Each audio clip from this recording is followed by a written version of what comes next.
අද දවසේ ශෝක යෝජනා ඉදිරිපත් වෙන මන්ත්‍රීවරුන් සියලු දෙනාගේම පවුල් වල ඥාතීන්ට සහ හිතවතුන්ට මගේ ශෝකය මම ඉස්සෙල්ලම ප්‍රකාශ කරලා මම ආරම්භ කරන්න කැමති මේ ශෝක යෝජනාවේ පළමුව ප්‍රොෆෙසර් තිස්ස විතාරණ ගරු හිටපු අමාත්‍යතුමා පිළිබඳව අදහස් කීපයක් ප්‍රකාශ කරන්න.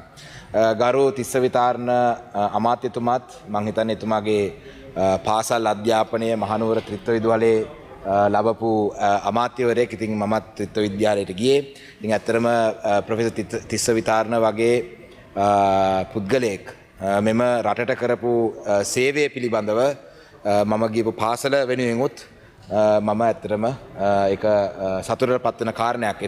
එතුමා ගිය පාසලට මටත් යන්න ලැබීම පිළිබඳින් විශේෂයෙන්ම ගරු හිටපු අමාත්‍ය තිස්ස විතාරණ මහත්මයා පිළිබඳව මං හිතන්නේ මම දේශපාලනයට පැමිණෙන්න පෙර සිටම ගරු තිස්ස විතාරණ ඇමතිතුමා විශේෂයෙන්ම දෙමළ ජනතාවට මේ රට තුළ අවුරුදු 1948 ඉඳලා දෙමළ ජනතාවගේ මේ ජනවාර්ගික අර්බුදය පිළිබඳව එතුමා ඉතාමත්ම ප්‍රගතශීලී කෝණයකින් බලපු පුද්ගලයෙක්. ඉතින් තිස්ස විතාරණ මහත්මයාට මං හිතන්නේ APRC කමිටුවේ සභාපති ධූරයත් හිමි වුණා. මං හිතන්නේ APRC කමිටුවට දෙමළ පක්ෂවල නියෝජිතයන් නැතුව දකුණේ පක්ෂවල මතය සලකා බලන්න ඕන කියලා එවකට ජනාධිපතිවරයා එම කමිටුව පත් කරත් මේ APRC කමිටුව හරහා ඉතාමත්ම ප්‍රගතශීලී අදහස් ඉතාමත්ම හොඳ අදහස්. We had very positive ideas. It was a very progressive report. The APRC report that he was the chairman of the committee, he came up with a very progressive report. However, unfortunately, some of the content of that report were later he was not even allowed to publish. වාර්තාවේ යම් කරුණු එතුමා ඒ හදපු වාර්තාව ඉදිරිපත් කරන්නත් අවස්ථාවක් එතුමාට ඒවකට ලැබුණේ නැහැ. මොකද එවන් කටයුතු සිදු නොවී තිබුණා නම් එතුමා වගේ පුද්ගලයෙක්ගේ කරපු වාර්තාව ඉදිරිපත් කරලා එම වාර්තාවට අනුව ඒකේ තිබ්බ රෙකමන්ඩ් කරපු දේවල් කරලා තිබ්බනම් අපිට අදටත් විසඳලා නැති තියෙන යම් ප්‍රශ්න වලට අපිට උත්තර හොයාගන්න තිබෙ. ඉතින් එපමණක් නොමේ එතුමා මං හිතන්නේ මම පාර්ලිමේන්තුවට පැමිණුවන් පස්සේ මටත් අවස්ථාව ලැබුණා 2020 සිට 24 දක්වා එතුමත් එක්ක පාර්ලිමේන්තුවේ එකට කටයුතු කරන්න. ඒ අවස්ථාවේදී ඇත්තටම මං හිතන්නේ මට පෙර කතා කරපු ගජේන්ද්‍ර කුමාර පොන්නම්බල මහත්මයාත් එම කාරණේ මතු කරලා තිබ්බා. මම හිතන්නේ එතුමා එපිඩෙමොලොජිස්ට් කෙනෙක් ප්‍රොෆෙෂනලි. ඉතින් එපිඩෙමොලොජිස්ට් හැටියට එතුමාට විශාල අත්දැකීම් රාශියක් තිබ්බා මෙම රෝග පිළිබඳ. ඒ කියන්නේ මේ ඉන්ෆෙක්ෂස් ඩිසීසස් පිළිබඳව එතුමාට විශාල අත්දැකීම් රාශියක් තිබුණා. මම හිතන්නේ එතුමාගේ දැනුම එම රජයේ සමයේදී එතුමාව හරියට එතුමාගේ දැනුම නැත්නම් එතුමාගෙන් මේ රටට කරගන්න පුළුවන් සේවය හරියට කරාද කියන එක පිළිබඳව ලබාගත්තද කියන එක පිළිබඳව විශාල සැකයක් තියෙනවා. හැබැයි එතුමා ගරු ගජේන්ද්‍ර කුමාර පොන්නම්බල මන්ත්‍රීතුමා මට පෙර කිව්වා වගේම එතුමා බය වුණේ නැහැ. தமிழ் மக்களுடைய சடலங்களை எரிக்கும் பொழுது கோட்டாபே ராஜபக்சனுடைய ஆட்சி காலத்திலே பயமில்லாமல் அது தவறானது. அந்த அரசாங்கத்திலே நான் நிற்கின்றேன் அவர் தேசிய பட்டியலூடாகத்தான் பாராளுமன்றம் வந்திருந்தாலும் கூட பயமில்லாமல் இது தவறானது ஒரு விடயம். இதிலே விஞ்ஞான ரீதியான எந்த காரணமும் இஸ்லாமிய சகோதரருடைய ஜனாசாக்களை அடக்கம் செய்வதற்கு விஞ்ஞான ரீதியான எந்த காரணங்களும் இல்லை, இது தவறானது என்று சொல்லி துணிச்சலாக அந்த அரசாங்கத்தின் காலப்பகுதியிலே சொல்லக்கூடிய அளவுக்கு ஒரு மூத்த ஒரு பாராளுமன்ற உறுப்பினராகவும் மட்டுமல்ல இந்த நாட்டினுடைய ஒரு சிறந்த பிரஜையாகவும் அவர் இருந்தார். அரசியல் வேறுபாடுகளுக்கு அப்பால் அவர் பிரதிநிதித்துவப்படுத்திய அதே கட்சி தேசிய பட்டியலில் வந்திருந்தாலும் கூட அந்த நேரத்தில் இது பிழையானது என்று சொல்லி அவர் பின்வரிசையிலே அமர்ந்திருந்தார். அது மாத்திரமல்ல பயங்கரவாத தடுப்பு சட்டம் PTA, when we wanted to repeal the PTA, Honorable Chairman, Honorable Sumandiran and I led a campaign where we collected signatures across the country. We traveled to 25 districts across the country. However, we got signatures from leading political leaders of political parties. So I had the privilege of going to Honorable Tissa Vitarana's house to get his signature. And had a very cordial discussion. I still remember he highlighted the importance of repealing the PTA. ඉතින් එතුමා ඒ ත්‍රස්තවාදයේ වැළැක්වීමේ පනත ඉවත් කරන්න ඕනේ, ඒක අහෝසි කරන්න ඕනේ, මේක වැරදි දෙයක් කියන එක එතුමා එවකට ආණ්ඩු පක්ෂයේ හිටියත් එතුමා ඒ ත්‍රස්තවාදයේ වැළැක්වීමේ පනත අහෝසි කරන්න ඕනේ කියලා අපිත් එක්ක එකතු වෙලා අස්සන් තබන තරමට එතුමාගේ දේශපාලනය ඉතාමත්ම he was honest politician. ඒ වගේම තමයි විශේෂයෙන්ම මං හිතන්නේ ගලාපත්ති මහත්මයාත් මං හිතන්නේ නැගෙනහිර පළාත් සභාවේ එතුමා මට අවස්ථා කීපයකදී හම්බ වෙලා තියෙනවා මම නැගෙනහිර පළාතේ දේශපාලනය කරන නිසා එතුමාත් අපිත් එක්ක ඉතා හිතවත්කමින් ඕනකමින් වැඩ කරපු පුද්ගලයෙක්. එතුමා මං හිතන්නේ නැගෙනහිර ජීවිතක්ෂයට පත් වෙන කල්ම නැගෙනහිර පළාත් සභාවේ සභාපතිවරයා හැටියට හිටියා. ඒ පළාත් සභාවේ කාලයේදීත් ඒ පළාත් සභාව හරිම ටර්බියුලන්ට් පළාත් සභාවක්. මොකද ඒකේ යම් කාලයක් ශ්‍රී ලංකා නිදහස් පක්ෂයෙන් මහමැති කෙනෙක් හිටියා. ඊට පස්සේ පළාත් සභාවේ මුස්ලිම් කොංග්‍රස් පක්ෂයේ මහමැති කෙනෙක් හිටියා. එවකට TNA එකේ පක්ෂයේ මන්ත්‍රීවරුන් අමාත්‍යාංශ දැරුවා. එවන් තත්වයක් යටතේදී මම හිතන්නේ එතුමා ඒ සේවාව හරි ආකාරයෙන් කරා කියන එක තමයි මේ අවස්ථාවේ කියන්න ඕනේ. அதே போல தான் மிக முக்கியமாக எங்களுடைய மட்டக்களப்பு மாவட்டத்தினுடைய ஒரு மூத்த பாராளுமன்ற உறுப்பினர் கனகசபை ஐயாவை பற்றியும் அவருடைய குடும்பத்தினர் இன்று இந்த சபையிலே இருக்கிறார்கள். அவர்களையும் நாங்கள் சந்தித்திருந்தோம். இந்த பாராளுமன்றத்திலையும் அவர்கள் இருக்கிறார்கள். உண்மையிலே இந்த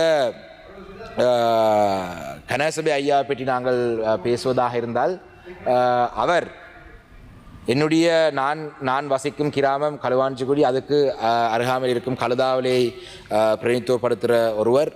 அவர் 2004ஆம் ஆண்டு பாராளுமன்றத்துக்கு தெரிவு செய்யப்பட்டவர்.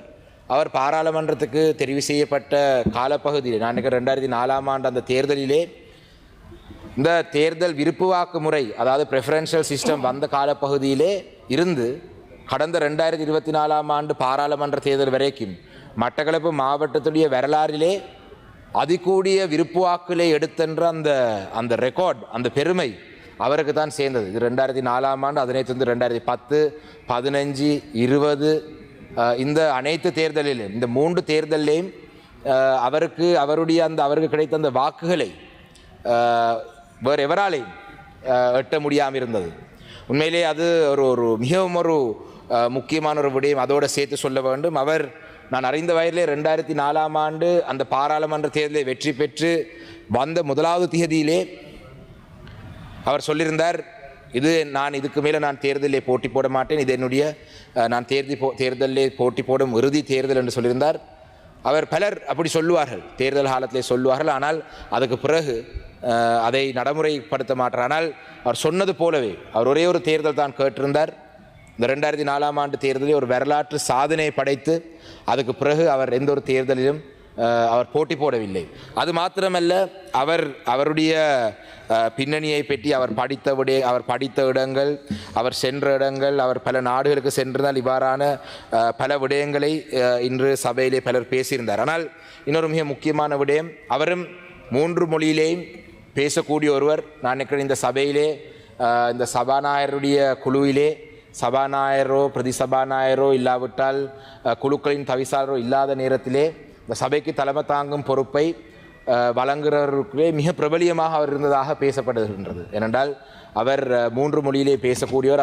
அந்த ஆசனத்திலே இருந்து இந்த சபையை வழிநடத்தும் பொறுப்பை மிக சிறப்பாக செய்தவர் என்றதையும் குறிப்பிட வேண்டும். மிக முக்கியமாக அவர் செய்த சில விடயங்களை சொல்லாமல் விட்டாலும் அது நான் நினைக்கின்றேன் அவருக்கு செய்யும் ஒரு அநீதியாக இருக்கும். மிக முக்கியமாக அவர் செய்த சில விடயங்களிலே ஒரு சில விடயங்களை நான் குறிப்பிடலாம் என்று நினைக்கின்றேன். அவர் களுவாஞ்சிக்குடி ஆதார வைத்தியசாலையை ஒரு பிராந்திய வைத்தியசாலையாக தர முயற்சிறதுக்கு பல நடவடிக்கைகள் எடுத்திருந்தார். அதே போல தான் ஒரு ஃபேக்கல்டி ஆஃப் மெடிசின் கிழக்கு மாகாணத்திலே உருவாக்குறதுக்கு அவருடைய பணிகள் இருந்திருக்கின்றது ஈஸ்டர்ன் யூனிவர்சிட்டியிலே. அது மாத்திரமல்ல, களுவாஞ்சிக்குடியிலே தற்பொழுது இருக்கும் வொகேஷனல் ட்ரைனிங் சென்டர் ஒரு 100 மில்லியன் ஒதுக்கீட்டிலே யுஎஸ்ஏடுடன் தொடர்பெடுத்து அந்த ப்ரொஜெக்டை நடைமுறையில் கொண்டு வந்திருக்கிறார். அதே போல தான் பேட்டிக்லோ அட்வான்ஸ் டெக்னாலஜி இன்ஸ்டிடியூட்டுக்கு தேவையான காணிகளை அவர் எடுத்து தந்திருக்கிறார். இதையும் விட மிக முக்கியமாக இன்றும் புதிய எம்ஆர்ஐ மெஷின் வேணும். 2004ஆம் ஆண்டு 20 ஆண்டுகள் கடந்தும் புதிதாக எம்ஆர்ஐ மெஷின் வைத்தியசாலைக்கு வேணும் என்ற நிலப்பாட்டிலே நாங்கள் இருக்கும் பொழுது அந்த காலப்பகுதியிலே மட்டக்களப்பு போதனா வைத்தியசாலையிலே தேவைப்பட்ட ஒரு எம்ஆர்ஐ ஸ்கேனர் ஒன்றை பெற்றுத் தருவதற்கு அவருடைய முயற்சியில் இருந்திருக்கு. இது சுகாதார அமைச்சராக நிமல் சிறிபால டிசில்வா அவர்கள் இருந்த காலப்பகுதியிலே அது ஒரு நிகழ்வொன்றை நடத்தி என்றால் இன்று பலருடைய முயற்சிகளால் கொண்டு வரப்படுற விடயங்களுக்கு பலர் உரிமை கோருவார்கள். ஆனால் அவ்வாறு இல்லாமல் அவருடைய முயற்சி இதில் எந்த அளவு தூரம் இருந்ததுன்னு சொன்னால் இது சம்பந்தமாக அமைச்சினுடைய ஒரு செருமனி ஒன்றை வைத்து ஒரு நிகழ்வொன்றை வைத்து தான் அது கையளிக்கப்பட்டிருக்கு. நான் நினைக்கின்றேன் இன்னும் அவருடைய சேவைகளை பற்றி அவர் இந்த மாவட்டத்தில் செய்த பல விடயங்களை பற்றி பேசுவதாக இருந்தால் இன்னும் எத்தனையோ விடயங்களை பேசலாம். அவருக்கு அவருடைய செயல் திறமை எங்களுடைய நாட்டுக்குள்ளே மாத்திரமல்ல சர்வதேச ரீதியாகவும் அவருடைய திறமைகளை நாங்கள் காணக்கூடிய இருந்திருக்கு. அவர் 29 வயதிலே அமெரிக்காவிலே ஒரு விசேட பயிற்சி ஒன்றை பெற்றிருக்கின்றார். அதே போலத்தான் இலங்கை தமிழரசு கட்சியை பிரதித்துவப்படுத்தி அவர் பல சர்வதேச விவகாரங்களிலும் அவர் பல நாடுகளுக்கு சென்று அவர் பல விடயங்களை செய்திருக்கிறார். அதே போலதான் அவர் சென்ற சில நாடுகள் பார்த்தால் பிரித்தானியா, Switzerland, France, Geneva, Netherlands, Norway, India பல நாடுகளுக்கு அரசியல் ரீதியாக சென்றிருக்கிறார். அதே போலத்தான் அவர் இன்று பலர் அரசியலுக்கு வருபவர்கள் தங்களுடைய அரசியலே ஒரு துறையாக வைத்து வருவார்கள். அவர் ஒரு அக்ரிகல்ச்சர் டிபார்ட்மெண்ட் ஒரு விவசாயத்துறையிலே ஒரு சிறந்த உயர்நிலையை அடைந்த ஒரு அரச ஊழியர் என்றதின் அடிப்படையில் அவருடைய அந்த அரச கடமையிலேயும் கூட அவர் அமெரிக்கா, தாய்லாந்து, இந்தியா, பிலிப்பீன்ஸ் போன்ற பல நாடுகளிலே பல ட்ரைனிங் ப்ரோக்ராம்களை செய்திருக்கிறார். இறுதியாக ஒரே ஒரு விடயத்தை மாத்திரம் நான் சொல்லி என்னுடைய உரையை முடிக்கலாம் நினைக்கின்றேன். நான் பாராளுமன்ற தேர்தலிலே போட்டி போடுவதாக முடிவெடுத்த பொழுது அவரை நான் சந்தித்திருந்தேன். அவர் என்னை ஆசீர்வதித்து நீங்கள் கட்டாயம் வெற்றி பெற வேண்டும் என்றதை அவர் சொல்லியிருந்தார். அது சொன்ன பொழுது சொல்லியிருந்தார், தான் தேர்தலிலே போட்ட பொழுது கழுதாவளை, நான் களுவாஞ்சிக்குடி கிராமத்தை சேர்ந்தவர், அவர் கழுதாவளை கிராமத்தை சேர்ந்தவர்.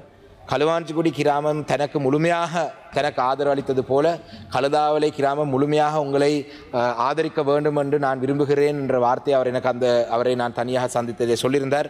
அதே போல தான் பல சந்தர்ப்பங்களிலே கட்சிக்குள்ளே இருக்கும் பல விடயங்கள் சம்பந்தமாக அவருடைய ஆலோசனை பெற்றிருந்தேன். அவர் தேர்தல் அரசியலிருந்து ஒதுங்கியிருந்தாலும் கூட எங்களுக்கு ஆலோசனை தேவைப்படும் பொழுதும் எப்பொழுதும் அந்த ஆலோசனைகளை வழங்குவதற்கு எந்த தயக்கமும் இல்லாமல் அந்த ஆலோசனை வழங்கியிருந்தார். அது மாத்திரமல்ல, இந்த பல சேவைகளை அவர் இந்த மாவட்டத்துக்கு வழங்கியதை நான் சொல்லியிருந்தேன். அதை அவர் செய்யக்கூடிய அவர் அதை எப்படி செய்திருப்பார் என்றது 2004ஆம் ஆண்டிலிருந்து 10ஆம் ஆண்டு காலப்பகுதிக்குள்ளே நான் நினைக்கிறேன் எனக்கு 14 வயது 15 வயது அந்த காலப்பகுதி அதை எப்படி செய்திருப்பார்ன்றது நான் நேரடியாக ஒரு உதாரணத்தினூடாக கண்டனா. நான் நினைக்கிறேன் college of teachers college of training, அதாவது ஆசிரியர் college of training teachers training காலேஜ்லேயே ஒரு பிரச்சனை வந்த பொழுது அவர் என்னை சந்திக்க வந்திருந்தார். ஒரு சில ஆசிரியர்களை அழைத்து வந்திருந்தார். அவர் உண்மையிலே வரும் பொழுது என்னை சந்தித்த பொழுது சில ஆவணங்களை கொண்டிருந்தார். அந்த ஆவணங்களை வாசித்த பொழுது ஒரு 5 நிமிடத்துக்குள்ளே அந்த பிரச்சனை என்னன்றது எனக்கு விளங்குற அளவுக்கு அவருடைய அந்த ஆவணம் இருந்தது. அந்த ஆவணத்தை வாசித்து போட்டு அடுத்த கட்டம் என்ன செய்யலாம் என்றதையும் அவராக சொன்னார். தம்பி, நீங்கள் இன்னாருக்கு கால் பண்ணுங்க, அவரிடம் இதை சொல்லுங்கள். அவர் சொன்னது போலே நான் கால் பண்ணியிருந்தேன், அதே மாதிரி சொல்லியிருந்தேன். அதனைத் தொடர்ந்து அவர் சொன்ன பதிலை அவருக்கு சொன்னது பிற்பாடு அவர் இன்னொரு விடயத்தை சொல்லியிருந்தார், அதையும் நான் அதே மாதிரி செய்திருந்தேன். நான் நினைக்கிறேன் அவருடைய மகன் சகோதரர் கிரி அவர்கள் இந்த சபையில் இருக்கின்றார். அவரும் என்னை அழைத்து அவருடன் இணைந்து தான் என்னிடம் வந்திருந்தார். அந்த குறிப்பிட்ட பிரச்சனை இப்படி ஆங்கிலத்தை தான் you have to deal with it like this தம்பி என்று சொன்னார். அதே போல் I dealt with it and I think we were able to resolve that issue. அந்த பிரச்சனையை எங்களால் முடிக்கக்கூடியதாக. அது ஒரு சிறிய ஒரு உதாரணம். அந்த நகர்வுகளை வைத்து பார்க்கும் பொழுது இவர் யூஎஸ்ல இருந்து ஃபண்டிங் எடுக்கிற அளவுக்கு எப்படி இவர் செயல்பட்டிருப்பார்ன்றது உண்மையிலே எனக்கு விளங்கிக் கொள்ளக்கூடிய ஒரு விடயம். உண்மையிலே அவருடைய தமிழ் தேசிய அரசியலிலே அவருடைய பங்களிப்பை பற்றி இன்னும் பலர் பேசியிருந்தபடியினாலே அதை பற்றி நான் மீண்டும் பேச வேண்டிய அவசியமில்லை. மீண்டும் ஒரு முறை அவருடைய இழப்பு எங்களுடைய மண்ணுக்கும் எங்களுடைய மக்களுக்கும் எங்களுடைய கட்சிக்கும் ஒரு பாரிய இழப்பாகவே அமையும், ஈடு செய்ய முடியாத இழப்பாகவே அமையும் என்றதையும் சொல்லி என்னுடைய இந்த உரையை நான் முடிவு செய்துகின்றேன். நன்றி. சுவிட்சர்லாந்துல வீடு வாங்க போறீங்க, இல்ல ஆல்ரெடி உங்களுக்கு அங்க வீடு இருக்குன்னா இந்த வீடியோ உங்களுக்காக தான். ஸோ ஸ்கிப் பண்ணாம ஃபுல்லா பாருங்க. ஒரு மனிதனுக்கு வீடு அப்படிங்கிறது ரொம்பவே அத்தியாவசிய தேவைகள்ல முக்கியமான பங்கு வகிக்கிறதே இந்த வீடு தான். ஸோ அப்படி வீடு வாங்குறது, விற்கிறது, இது சம்பந்தமா உங்களுக்கு இருக்கிற நிறைய ப்ராப்ளத்துக்கு சொல்யூஷன் தர ஒரே இடம் தான் உங்கள் செல்வாசக். Your future our vision. இப்போ சுவிட்சர்லாந்துல வீட்டோட வட்டி விகிதத்துல வந்து நல்ல மாற்றம் வந்திருக்கு, நிறைய குறைஞ்சிருக்கு. ஸோ நீங்க ஏதாவது அக்ரிமெண்ட் போட்டு வச்சிருக்கீங்கன்னா இப்பவே அதை ரெனிவல் பண்ணி மாத்தி வச்சுக்கிட்டீங்கன்னா உங்களுக்கு நிறைய ப்ராஃபிட்ஸ் இருக்கும். ஸோ இது சம்பந்தமா உங்களுக்கு ஏதாவது அப்டேட்ஸ் வேணும், இந்த மாற்றத்துல உங்களுக்கு ஏதாவது டவுட் இருக்கு அப்படின்னா மறக்காம ஸ்கிரீன்ல தெரிய நம்பருக்கு கால் பண்ணுங்க. சுவிட்சர்லாந்துல நீங்க வீடு வாங்கணும் இல்ல வீடு விற்கணும் அந்த மாதிரி ஏதாவது உங்களுக்கு தேவைகள் இருந்தா மறக்காம எங்களை காண்டாக்ட் பண்ணுங்க. உங்களோட எல்லா தேவைகளையும் உங்க ஃபேமிலியில ஒரு மெம்பரா இருந்து நாங்க பார்த்து பண்ணி கொடுப்போம். இது உங்கள் செல்வாசோக். இச்செய்திகளுக்கு பிரதான அனுசரணை செல்வாசோக் இமோபிலியன், சுவிஸ் நாட்டில் முன்னணி நிறுவனம். தொடர்புகளுக்கு 07951464428. வீடு வாங்க, வீடு கட்ட, வீடு திருத்த மற்றும் வீட்டுக்கடன். Your future our vision. இது போன்ற மேலும் பல முக்கிய சுவாரஸ்யமான செய்திகளை அறிந்து கொள்ள லங்காஃபோ யூடியூப் சேனலை சப்ஸ்கிரைப் பண்ணுங்கள். எமது செய்திகள் உடனடியாக கிடைக்க பெல் பட்டனை அழுத்துங்கள். அத்தோடு எமது செய்திகளை மற்றவர்களும் பார்வையிட ஷேர் செய்யுங்கள். நன்றி.